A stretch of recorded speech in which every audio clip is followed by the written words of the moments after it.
In this video, I'm going to show you how to fix Subnautica 2 crashing on an Nvidia GPU. Now, there's multiple reasons why this could be happening. So the first thing you always want to do is you want to make sure that you update your Nvidia drivers. And all you want to do is you want to open up any web browser and look up GeForce Experience Drivers Update and then press on enter. Then please go to the official Nvidia.com website, and this is going to allow you to get the most up-to-date and recent graphics drivers, which you will need. So you're able to go ahead and select on your product right here, whether it's GeForce, and then you're able to look through all of the different RTX series or whatever graphics card you're currently using.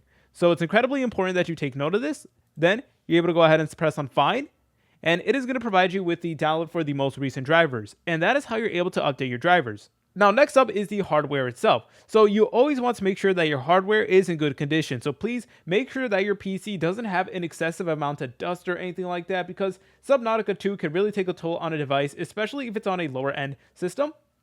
So you'll always want to make sure that your device is clean and ready to go. Now, the next thing you want to do is you want to go to Steam, because there's a lot of things that you're able to do on Steam to actually fix this issue.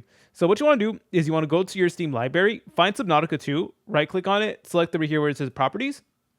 Then you want to go over here to where it says game versions and betas. Then you want to go over here to where it says installed files, and then press over here where it says verify this game's files are installed correctly, and that is going to go through and check if there's any corrupted files or anything like that. And especially when it comes to like the C graphics, it causes a lot of issues for people, so that's where you're able to go ahead and check and fix the issues. Also, whenever you play the game, be sure to lower the graphics settings. So set all graphics qualities to low and disable motion blur, vertical sync, and underwater blur for smoother gameplay. If you guys found this video helpful, make sure to leave a like and subscribe. I'll see you in the next video.